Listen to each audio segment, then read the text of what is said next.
En esta oportunidad nos encontramos en la tercera reunión de Electrotecnia 1, correspondiente al tercer corte.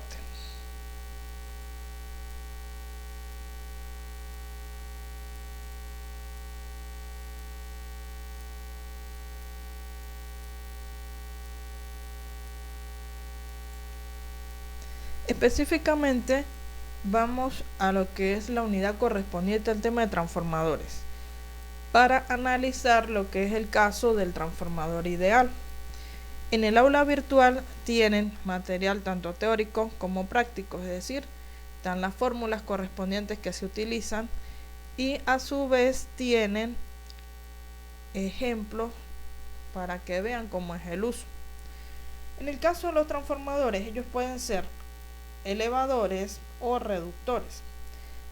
Al hablar de transformador ideal es que estamos asumiendo que no tiene pérdidas, por eso el nombre de ideal. Cuando un transformador es elevador, indica que el voltaje que tiene en el primario lo incrementa a través de la relación N, que es la relación de transformación. Entonces quiere decir que en el secundario queda mayor en el caso de elevador. En el caso de un transformador reductor es al contrario, implica que reduce el voltaje del primario cuando lo pasamos al secundario. Es importante que ustedes revisen el material teórico para luego ingresar a lo que es la parte práctica de dichos ejercicios. También en este tema es clave saber la conversión de los números complejos de forma polar a rectangular y viceversa, de rectangular a polar. ¿Por qué? Porque nuestro circuito va a estar en corriente alterna. Entonces, esos circuitos de los transformadores, pues ellos van a tener, digamos, números complejos, por lo cual se sigue trabajando cuando se necesite hallar una corriente, un voltaje, se sigue implementando lo que es la ley de Ohm. Sin embargo, ¿qué va a ocurrir? Que resulta que esa ley de Ohm, cuando ustedes la van a aplicar, pues ya va a estar, pero ahora con fasores o con números complejos.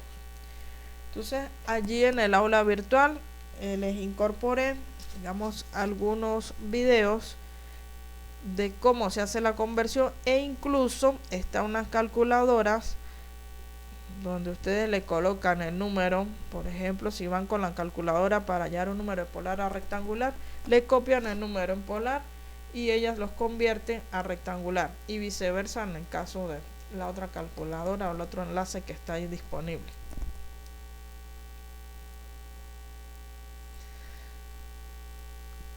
Veamos ahora el material teórico que nosotros tenemos acerca de este tema.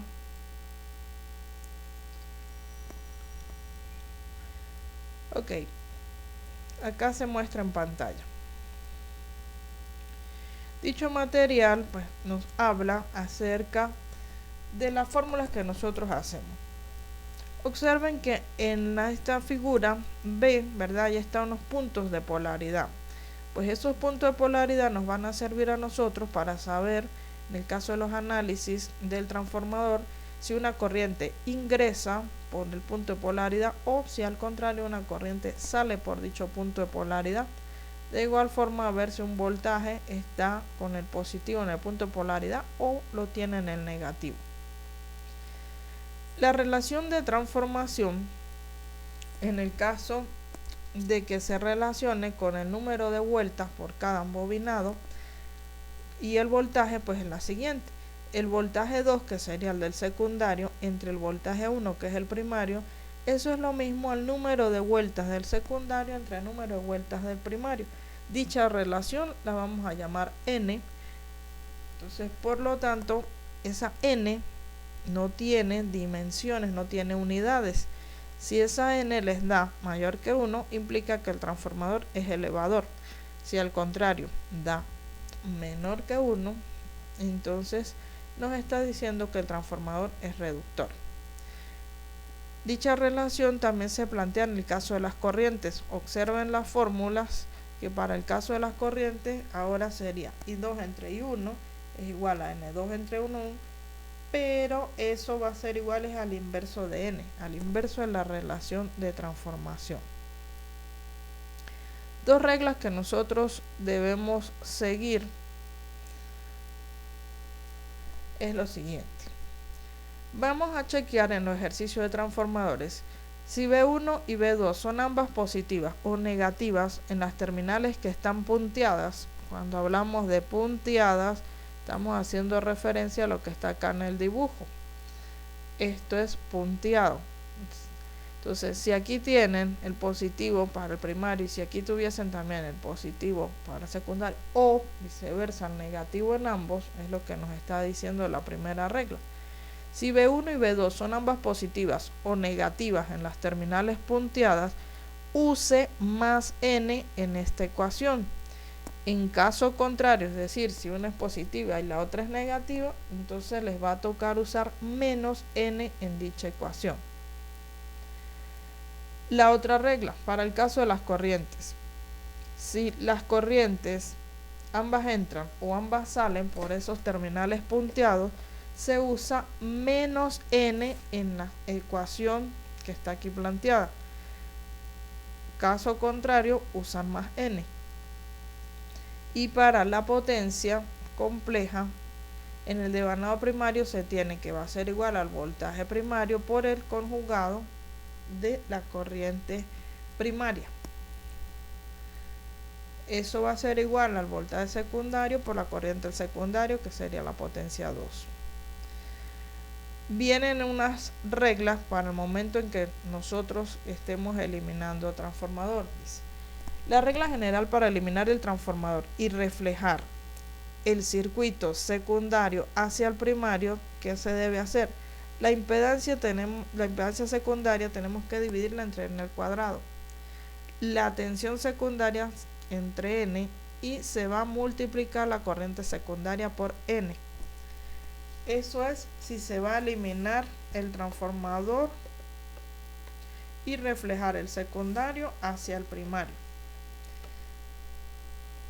Si ustedes, por el contrario, lo que quieren es reflejar el primario hacia el secundario, entonces aquí ya cambian las operaciones, porque ahora sería multiplicar la impedancia primaria por n al cuadrado, multiplicar la tensión primaria B1 por n y dividir la corriente primaria I1 entre n. ¿Esto dónde se va a visualizar? Vamos a verlo con el ejercicio.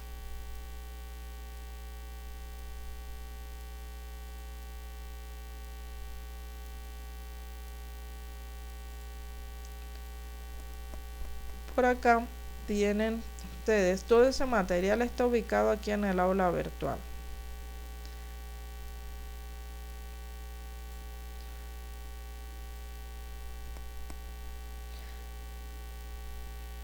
Por acá se tiene un caso práctico.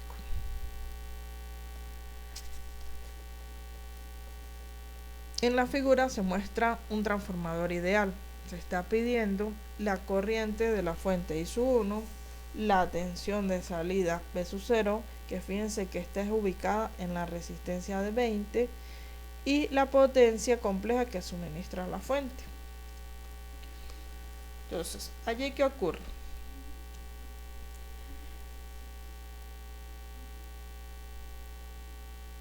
Ahí se está haciendo reflejar lo que es el secundario del transformador, se va a llevar hacia el primario. ¿Eso qué implica? Pues seguir las reglas que estábamos leyendo, donde nos decía cómo reflejar del secundario al primario. En dicha teoría teníamos que la impedancia tenemos que dividirla entre n al cuadrado. Entonces, en este secundario, la única impedancia que tienen está formada por la resistencia de 20 ohm. Entonces, esos 20 ohm lo tenemos que dividir entre n al cuadrado. ¿Cómo se va a sacar el valor de n? Pues ustedes hagan el planteamiento con las fórmulas que allí tienen, y esto sería en un ejercicio lo que es n1, este número que está en esta parte es n1, y el que está después de los dos puntos es n2. Entonces la relación de transformación n dijimos que era N2 entre N1, entonces sería 2 entre 1 va a dar 2 elevado al cuadrado, 2 al cuadrado es 4, que viene siendo el valor que está aquí dividiendo al 20. Al hacer eso tenemos que 20 entre 4 nos da 5. Es decir, que cuando esa impedancia la pasemos hacia el primario, esos 20 ohm pasaron a ser 5 ohm. Ya al hacer ese reflejo es eliminar el secundario y nos quedaría una simple malla aquí, donde ustedes van a tener una impedancia de 5 ohm ubicada. Entonces, cuando estamos hablando de la impedancia de entrada, es vista desde los terminales de la fuente, allí vamos a tener que está la resistencia de 4, el capacitor de menos J6, más esa ZR que era 5 ohm. Ya ahí están las operaciones con números complejos. ¿Qué les toca a ustedes? Acuérdense, cuando estén trabajando en forma rectangular, parte real con parte real y parte imaginaria con parte imaginaria. Entonces tendrían 5 ohm con 4 ohm les va a dar 9 ohm. Parte imaginaria tenían menos J6. Luego, bien sea que se guíen por los videos para que hagan ustedes con su calculadora la conversión, o que usen las calculadoras en línea que le coloqué en el aula virtual y convierten 9 menos J6, eso va a ser igual a 10.82 con un ángulo de menos 33.69. ¿Okay? Eso sería el valor en el caso de llevarlo a forma polar. Paso siguiente. Como ya se reflejó y todo, teníamos una sola malla en el primario, pues ahora lo que vamos a tener que hacer es aplicar la ley de Ohm. La corriente va a ser igual a la tensión, que es la fuente de 120, entre la impedancia de entrada. Aquí ya están ubicados los valores en forma polar, se dividen los módulos y se restan los ángulos, y eso nos da una corriente de 11.09 con un ángulo de 33.69 grados amperios, que sería la unidad de la corriente.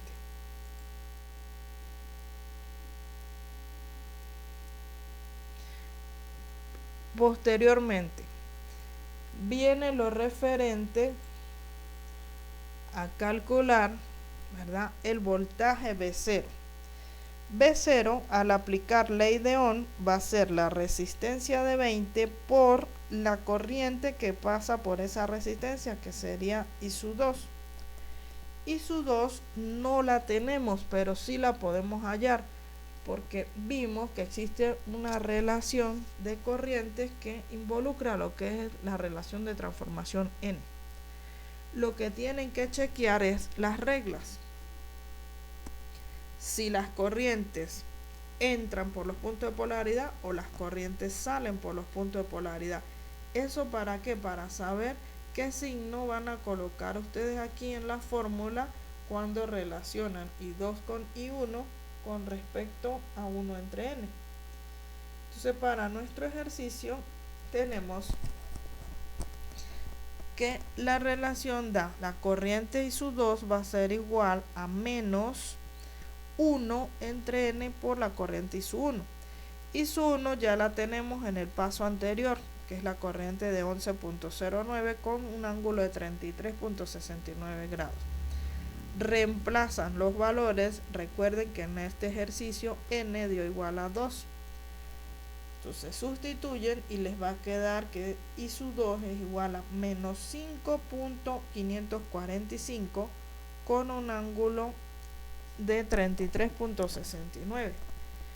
Al tener la corriente 2, aplican la ley de Ohm y nos queda que V sub 0 va a ser igual a 20 ohm por esa corriente I sub 2, obteniendo así el valor del voltaje que nos estaba solicitando el ejercicio. Posteriormente, y para culminar, teníamos que hallar la potencia compleja suministrada. La potencia compleja es el voltaje por el conjugado de la corriente. Ese asterisco significa conjugado. que es conjugado en un número complejo, cambiarle el signo al ángulo.